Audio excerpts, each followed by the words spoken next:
தமிழருக்காக தமிழர் தான் பணத்தை போட்டு ஆரம்பிச்ச பல்கலைக்கழகம் அண்ணாமலை செட்டியார்.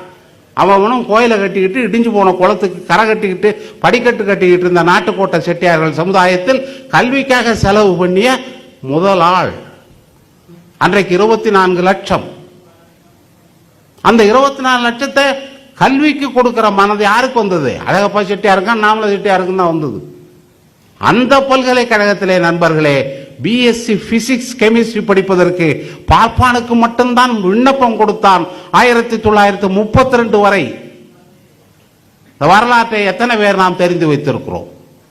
சர் கேவி ரெட்டி நாயுடு என்ற நீதி கட்சியினுடைய அமைச்சர், இந்திய எதிர்ப்பு போராட்டத்திலே அவருடைய இந்தி எதிர்ப்பு பேச்சு இருக்கிறது, அது அப்படியே அனல் பறக்கிற பேச்சு.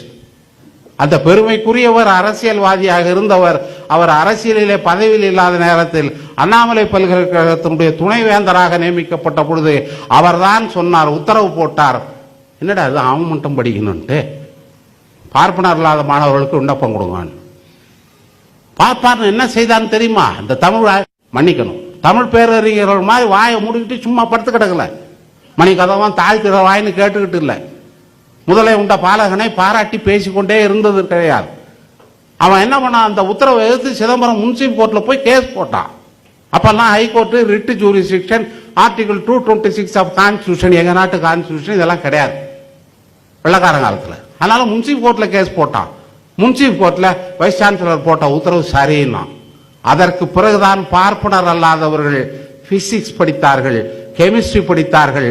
எத்தனை பட்டதாரிகள் இதனை தெரிந்து வைத்திருக்கிறார்கள். திராவிடத்தால் வீழ்ந்தோம்ங்கிறாங்களே, திராவிடத்தால ஒண்ணுமே ஆகலைங்கிறாங்களே, இதெல்லாம் யாரால ஆச்சு?